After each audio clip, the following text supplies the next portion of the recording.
All right, everybody, welcome to New York's #2 sports show. Producer Casey here with Mr. Derek Fask. We hope you all had a wonderful Thanksgiving holiday weekend. Lots of football to watch, but unfortunately, if you're a Giants fan, of course, this holiday weekend had to end with a Monday night football disaster. First, the Patriots. Pretty ugly stuff. Derek, how you doing, man? How you feeling? Casey, happy post-Thanksgiving. You as well, my friend. And yeah, just, it's nice to kind of take a break from the Giants, not have them play on Thanksgiving, as we saw, 2 of the last 3 seasons, getting killed by the Cowboys. That was nice. Yeah, absolutely. But yeah, it's one of those things where a lot of people thought that the Giants would really keep it close with the Patriots and maybe even win. I'm not sure if you were seeing that, but I was there was seeing a some lot upset of alert stuff. Yeah, for sure. Positivity, and I understand it, but that's when you got to be careful because everyone thought they were going to get destroyed by Detroit, and it ends up being a game that goes to overtime. But this Giant team, if there's positive praise, something bad's coming around the corner, and that's exactly what happened here. There's so many bad stats that I just want to kind of bring about real quick here. It's a 7-game losing streak, so 2-11 on the season overall. They are 0-8 on the road this season, and they extended their franchise road losing streak to 13 straight games dating back to October 6, 2024 with a win in Seattle. Wow. Yeah. Last season, they set a new franchise record with 10 straight losses overall, just as an aside. Joe Shane, and this is really a Joe Shane thing, he has his normal bye-week press conference tomorrow, which great timing as far as I'm concerned, as far as getting destroyed on national television. No excuse as far as close games, this and that. It couldn't work out better as far as that goes. He's going to be, really, the questions coming his way should be fast and furious. But 3-22 record in the last 25 games for the Giants. 5-25 record in the last 30 games for the Giants. 5-17-1 record against the NFC East opponents. A 2-14 record against the Eagles and Cowboys. And a 20-43-1 overall record in 4 regular seasons. And this is someone that, if I had to guess right now, is going to be back as a general manager. Just fucking lunacy. The fact that, I really care about these last 4 games in the sense of losing. I wouldn't care as much about them losing these remaining games if I felt like Joe Shane was going to be gone, but he's not. But to kind of move off that and go towards the game, a lot to discuss, Casey. Just as far as Jackson Dart makes his return from a concussion, missed the last 2 games. Jameis Winston replaced him. And Dart, yet again, just really put himself in harm's way a lot. And it is a little bit concerning. He comes out of the game seemingly relatively healthy. Finished the game. I don't really know why Mike Kafka, we'll talk about Kafka, I thought had a really bad game tonight. He was still in there down 18 at the end. I just didn't agree with that. We're not talking about it now, but if he somehow got hurt, it's what are you doing? The game's over. I understand you can't play scare. I understand it's football. It's a contact sport. But you can be a little bit smart. The guy's coming off of, a pretty serious concussion to the fact that he missed 2 games. Maybe we can try to be a little bit smarter, but it's on Jackson Dart too. And there were some big hits, really big hits that he took. One on the sideline. That was a completely legal hit, by the way. Not all of the Patriots hits were legal. There was some helmet-to-helmet blows that happened in this game, but with Dart, it was just, I wish he could have been a little bit smarter at times. As far as his game itself, not great, not terrible from Jackson Dart. Ends up 17 for 24, 139 yards, 1 touchdown. Really, the special teams was terrible. Really, really bad, where they give up a nice return to start the game, the first drive, to get the ball to it was a missed tackle, I believe, by Timon Fox that gave New England good field position from the start.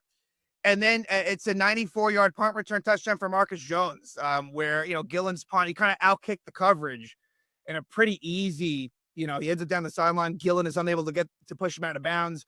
You had that. There was Gunnar Olszewski later in the game the one turnover in this game was he fumbled on a kickoff return. Pretty brutal helmet to helmet that they did not call. But still, it's a fumble lost. So yeah, the special teams, and that's just kind of the bare minimum. Younghoe Koo, in one of the most fucking ridiculous missed kicks you'll ever see, he basically, I don't know what the hell happened. He didn't even kick the ball. Yeah, I've never seen that before in my life. I don't think many people have. That was unbelievable. I mean, it's almost like you feel like with all the sports betting stuff going on, it's like he had like the under on his total or something, because it's like, how the hell do you do that? But absolutely wild. How is that possible? I have no idea. That was, epitomizes the Giants season for sure. Yeah, I mean, like, it's honestly just, you just laugh. It's just like, it's all you can do. Like it's the Giants season in a nutshell, and it won't be the last time that we see that, replay of the Younghoe Koo miss. But yeah, so horrible special teams. And that's the one coach that is really still intact that, was not, that they didn't touch. Michael Gabriel, the special teams coordinator. That was, the special teams was okay in the first half of the season. It has not been good lately. So that was a big thing. And then let's just discuss the defense as, kind of on different levels here. Really, really complete, utter embarrassment as far as I'm concerned. Charlie Bullen takes over as defensive coordinator. Shane Bowen was finally fired. Charlie Bullen was the outside linebackers coach, and now promoted to interim DC. And just a brutal job by the defense, and not much excuses as well. And this is when you also more than consider, Will Campbell, the great rookie left tackle for the Patriots, was out. Left guard for the Patriots as well, out. Like, the left side was in shambles for New England, which is the blind side of Drake May. Did not matter. New England basically did whatever they wanted. I mean, it was easy for them, that, like, 33 points. And again, part of that was special teams as well. But, and I guess, got to talk about Abdul Carter here. Among other things, Abdul fucking Carter again was benched to start the game, this time for 2 series. You know what? I would have had it be, I'm glad it was more than one. He was benched for the first series of the Green Bay game 2 games ago. And this time it was for 2 series. So I'm glad it increased. It would have been ridiculous, to do it like the same. What are you really doing? I almost wish it was for a half or more, but that's fine. And whatever. I'm not going to make a big deal about that. But clearly the message was not received by Abdul Carter. And to make matters worse, after the game, just a terrible, terrible attitude about it, basically saying shit happens.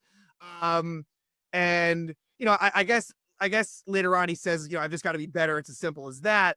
But he also tweeted something out as well about, like, his name being, stop slandering my name. Take accountability, man. And it's just this culture on this team sucks from top to bottom, like top down. Like, if he was on one of these winning teams, this shit would have not happened a while ago. And it happened again. Like, if you're Brian Burns, it's like, dude, what are you doing, man? Like, what's going on? I mean, and it's not like he's been producing. Now, look, he looked all right in this game when he came in there. He really gets a very lucky sack. I almost wonder if they're going to change it. Like, they review these things, and I wonder if they may get rid of it for Abdul Carter. But for now, it was a sack. It was a no yard. It was basically Drake May kind of trying to get a first down, running up the middle, and it was no gain. But it goes down as Abdul Carter's first career full sack. But really, really disappointing to put his team in that situation. Kayvon Thibodeau is hurt. You have an opportunity here with full reps. Thibodeau's been hurt. I think it's been maybe like about 3 games. And, that's how Carter responds, is by yet again, it sounds like he missed some responsibility, a meeting that he either didn't go to or something there. And it was bad enough. Look, they don't want to deal with this shit. Clearly it was bad enough that they had to do it. Like Mike Kafka, who it looked really bad. His post-game presser, like, he kept on saying, coach's decision. Like, it was really, the whole thing was really awkward. And any thoughts of Mike Kafka, being the head coach, it's not a real thing. I said from the beginning, it wasn't going to happen. This was his last chance. He did a nice job the last 2 games. This game, he punt 4th and 1 at their own 40 or so, down by 20. it was like a minute and a half to go, a minute to go, and he punts. He tried. I mean, what are you doing? You're down by 20 points. Just, the Giants, as bad as they are as far as protecting leads, they're almost equally as bad as when they're trailing. I think there was a stat on ESPN they showed that it was maybe 26 consecutive losses for the Giants when they're trailing by 8 points or more. This team doesn't come back. And it was a very sort of, they weren't up tempo. Like other teams maybe could have. The Giants were never going to come back realistically, but it's almost as if like Kafka didn't want to get blown out. Like the way, like I don't know how real that is, but it almost seemed that way. It's like, all right, like he was doing things to not get completely embarrassed. And they did in the process anyway. And as far as the defense goes, it was basically fully healthy.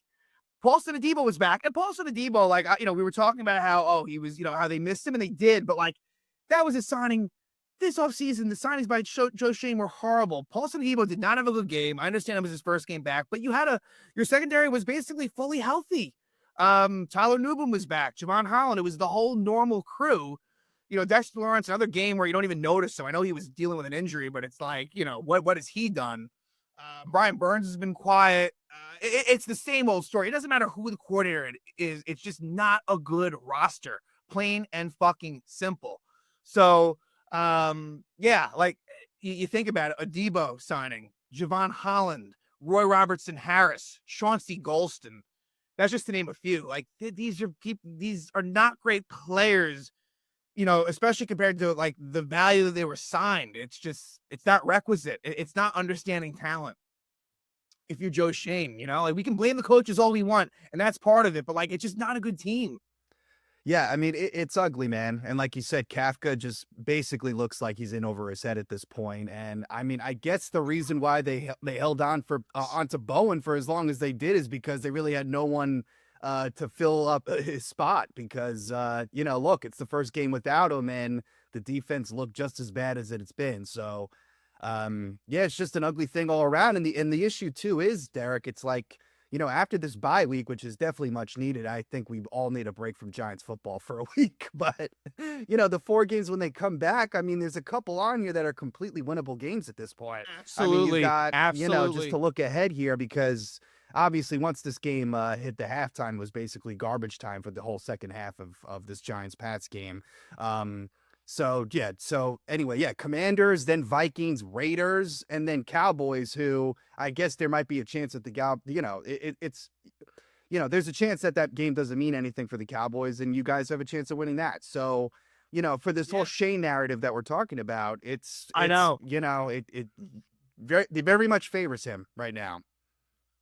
Yeah, it's what worries me. And it's so ridiculous that this is even like a talking point. The fact that it's like, it's year 4. You should know what you're dealing with, right? Like a meaningless game against those teams should have no bearing on a decision here. You know what I'm saying? Like it's ridiculous. It's so crazy that like I care enough about it, and it may have no bear. Like, look, what happens in that game may have no results, cause and effect at all. But I'm operating under the premise that it might. And I'm hoping for just, complete embarrassment to the point they have no choice to let Joe Shane go. That's my hope. And that's why this game here for me was a positive in the sense that it was a nationally televised game going into the bye week, 7 straight losses, everything you want to say. This was an embarrassing display of football here. It just was. Against a New England team, I know the record's great, but look, they have been overachievers and they're really severely banged up. So, it's easy to be like, oh, well, New England's 11-2. Yeah, but there's context that needs to be provided. But yeah, totally, Casey. I some of those games I really look at. I mean, the Washington one, here's the fact of the matter is the Giants individually, look at each game, we could give reason that the Giants could win each of those 4 games. Now, they won't do that. But like I said, I'm really hoping, I'd be very happy if they only win 1 game. They're going to win at least. They're not going to lose them all. They're just not. Right? Like these are really, I mean, Washington, I'm hoping that Jaden Daniels can make it back. He might not, he may or may not. And if he doesn't, Marcus Mariota looked like he had a pretty, solid outing. So that's a game of the Giants, like that could go either way. Giants could certainly win it. I've seen plenty of Giants Commanders games where I wanted the Giants to lose and they won. But that one, like out of that batch, like they could lose that one maybe. But really it's the home against Minnesota and at the Raiders where it's like there's a good chance the Giants are going to win those games. And that's kind of unfortunate. Like you said, the Cowboy game, if it means anything for Dallas, there's a good chance the Giants lose, but there's a good chance that it doesn't. And you know how that goes in the last week of the season, like anyone that's mildly hurt won't play. And it's just a different, the team that's been eliminated for a longer amount of time, has a better chance of beating the team that just got eliminated. So we'll see how that goes. Again, like for me, as far as really putting numbers to it, is realistically, I would be very satisfied with one win, which would then be back-to-back 3-14 seasons. What I'm expecting is give or take 2 wins, probably, at least, honestly. So we'll see, man, because that's, don't want to get like too deep in the weeds on that, but I really am just praying that Joe Schoen is let go. Not that that's going to like solve all their problems, but it really goes a long way. And this is just another example of that, man. This is just not a good football team.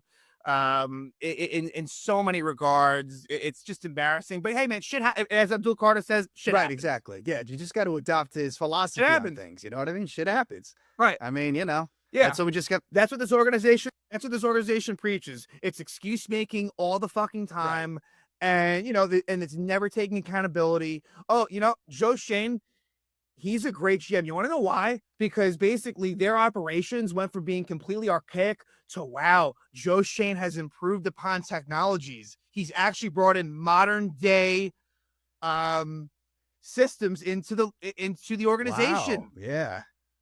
Unbelievable. He's really like a trendsetter. You know what I mean? Joe Schoen's an innovator. Wow. Yeah. I mean, his record speaks for itself. I mean, look at that. Look at all this technology. Look at the record. It's great. Ah, man. It's impressive what he's doing. Yeah, it's interesting. And then for the Jets too, I mean, we're obviously we had a nice win against Atlanta, but very much in the same kind of field. But I will say, I guess in our regard, it's like the GM, we're opposites on that side of things. Casey, just one more thing before we transition. Just as far as, again, the fallout of this post game. Yeah. You first have the really just Mike Kafka, and look, he seems like a nice guy. Like he's put in a situation that's just, it's not going to work. Like it was an awkward at best post game. Then you have the shit happens with Abdul Carter, and then Jackson Dart imploring everyone to watch his high school film to realize he's not going to change the way he plays. Wonderful. Awesome. So we're just gonna stay stubborn, and we're gonna continue to do things that are gonna hurt this team. So awesome. Look, I like Jackson Dart. I like his fire, his attitude. I like it, but it's like, come on, like it's only gonna hurt you, man. Much. Yeah, like, we can't have you flying across the sidelines like you did today. You know what I mean? We can't have a couple more of those. I mean, yeah, that's the thing, right? It's like, yeah, you love the moxie, especially with him and Scadaboo, but it's like, man, that shit ain't gonna last too long in this league, man. So you're gonna have to learn how to calm that to some degree. And I just can't believe, it's just crazy, man. From just like a PR. I mean, even though I like when the player, like when they're talking real and like not, but the Kafka thing was extremely robotic. Yeah. And like gaslighting.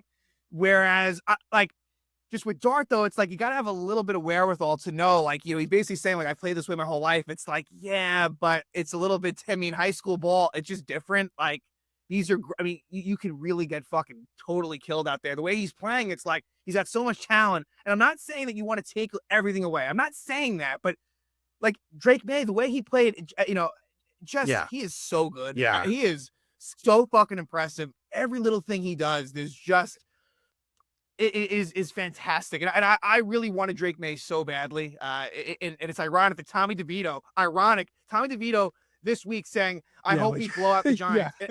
And that motherfucker is the reason why we don't have Drake May on this team. Tommy Cutlets. Hey. Yeah. Yeah. Thanks, Tommy. Fucking Tommy Cutlets. Oh my God. Yeah. So it's just crazy. Yeah, it all kind of comes full circle there. But yeah, I mean, Drake May looks really good. I mean, out of Caleb, I mean, that's a very good QB class overall. We've known that. Yeah. And he might be the best of the bunch. Honestly, Absolutely. He really looks like the goods. Yeah. So that's, there we are on the Giant front. No, yeah. I mean, it's and it's super infuriating that, of course, the Patriots are back to being, a juggernaut. I know that's, it's a little fugazi with their record and stuff like that, but still, But they've turned a corner, and the Jets Yeah. have still, not been relevant for 15 years. So, but hey, look, we won, this yesterday against the Falcons. That was nice. Special teams coming through for us again. It's pretty funny though, bro. It's like, I was thinking about it. It's like, really, if our special teams didn't help us out, we really would be a 1-win team at this point, because that whole Cleveland game wouldn't have been a victory if it wasn't for those two special team miracles as well. So, had a very similar feel of the Cleveland in terms Yeah. of the bad weather, MetLife Stadium, like good special teams. Different because the Atlanta game had way more offense than the Cleveland game, but it had a very similar feel. Yeah, but just really to touch on that, I already did a short on this, so you guys could check out. But just encouraging stuff, especially, we have to embrace Aaron Glenn and Muji and this regime now going forward, especially with all this draft capital and stuff like that. So it's nice to see that the players are starting to rally behind Glenn. We've won 3 out of our last 5 after starting 0-7, and things kind of looking like the Kotite-esque era here, Adam Gase era kind of stuff here with Aaron Glenn. And so credit to him for turning the corner in that regard. It was good to have some competent quarterback play from Tyrod Taylor, throwing the ball to Mitchell, who seems like a really solid receiver. I know Michi didn't really have the best game, but, I was thinking about this, and I think some other people, across the podcast landscape were saying, man, if the Jets, with some of this draft capital, if we're, just in free agency or whatever, if we could get a wide receiver 2 and, kind of have Mitchell be wide receiver 3 and Michi wide receiver 4, I mean, I'm pretty happy with that as a wide receiver core there. Hopefully we could find somebody in free agency and stuff like that. But, all that to say, happy where things are going. Obviously, this Colts trade now for Sauce Gardner, who I've always thought was one of the more overrated quarterbacks in the league. Now he's injured with this calf injury. We got 2 first-round picks for them. The Colts are kind of in a free fall right now. And, looking at their schedule here, they have, 1 more with the Texans. They have 2 with the Jags. They might not even win their own division. So this pick, They might not even make the playoffs. make the playoffs. So this pick now that we thought was kind of going to be a toss-up, we were looking forward to really the pick next year from the Colts. Now this one might be just as good. So, and all that stuff, it was definitely a great day in the Jet world. So, happy about that. So can't complain, man. Yeah, it was a total heist. Yeah, right. Trade. I mean, it's very, similar to the Jamal Adams one with the Seahawks, but I almost feel like this one was, I don't know, just like seeing the play of Sauce recently on the Jets, and then for the Colts to want to give up that much, crazy. But, they really thought Daniel Jones and co would really bring them to the promised land, but that looks like that reality is set in a little bit there. Yeah, it's going to be interesting. Like, just, the playoff races in general are really, kind of crazy. Crazy week 14 coming up here, bro, with a lot of do or die matches for sure. Yeah. It's, and you have like a lot of these like teams that have like playoff pedigrees really, really, really potentially not making the playoffs. It's setting up for a very interesting final, 5 weeks of the season. It's going to be great, man. It's going to be great. So, we'll be here next week with some Jets stuff, recapping that game. The Giants will be off, but we had to kind of close out this show with some news that came during the Monday Night Football game that we have to talk about as Yankee fans.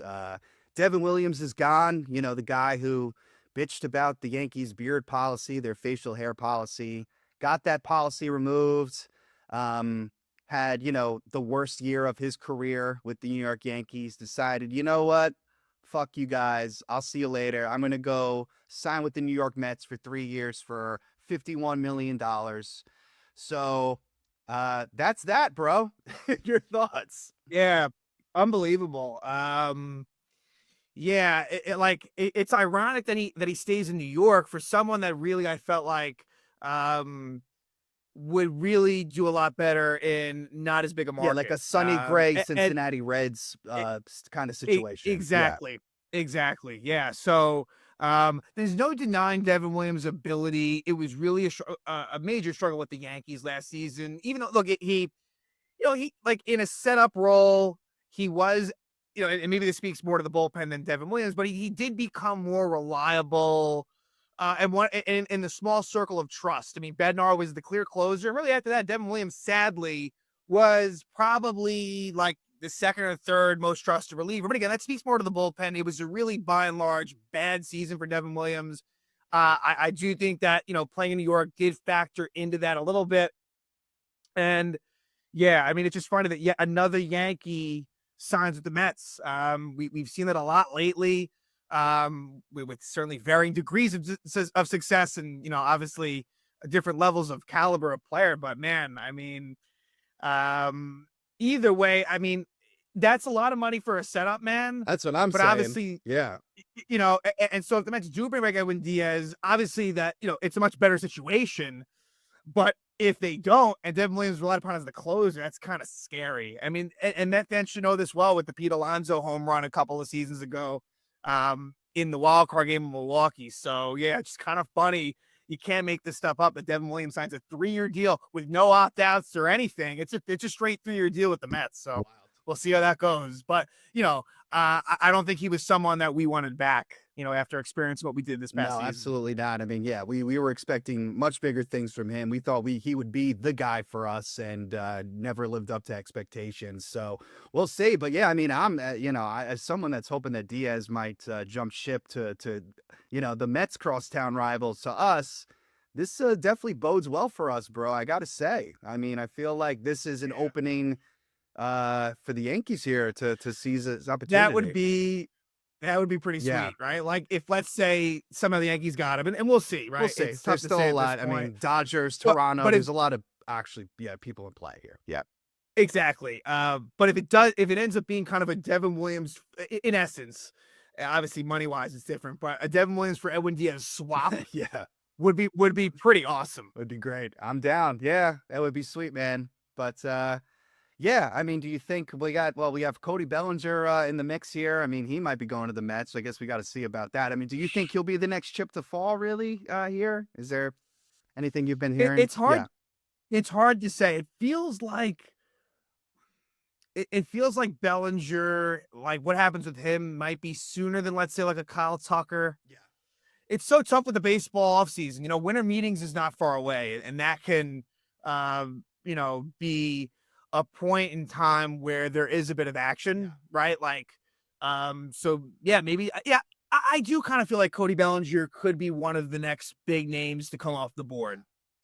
I wouldn't be shocked if that is the case. And that's and obviously for the Yankees, that is where you make pivot points. If he doesn't come back, or if he does, then, obviously that's, probably your biggest signing of the offseason. So it's going to be extremely, obviously Yankee fans are, all very interested in seeing what the fate of Cody Bellinger is. Yeah, hoping that he comes back, man. We want you back, Cody. But we'll be sure to have episodes on all the Yankee trade line moves and any players that are leaving to go into other teams and stuff like that. So guys, just make sure to stay tuned.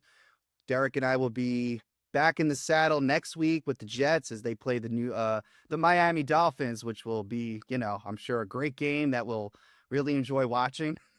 But we'll be here to recap it. But other than that, Derek is always here recapping the Rangers games. And guys, thank you for joining. We have 1,740 subscribers last time I checked. So please keep supporting, keep hyping the videos, tell your friends, tell your family. If you like to hang out and talk about New York sports, you come to the right place. Yeah. I hope you guys had a great holiday weekend, and we will talk to you soon. Take care.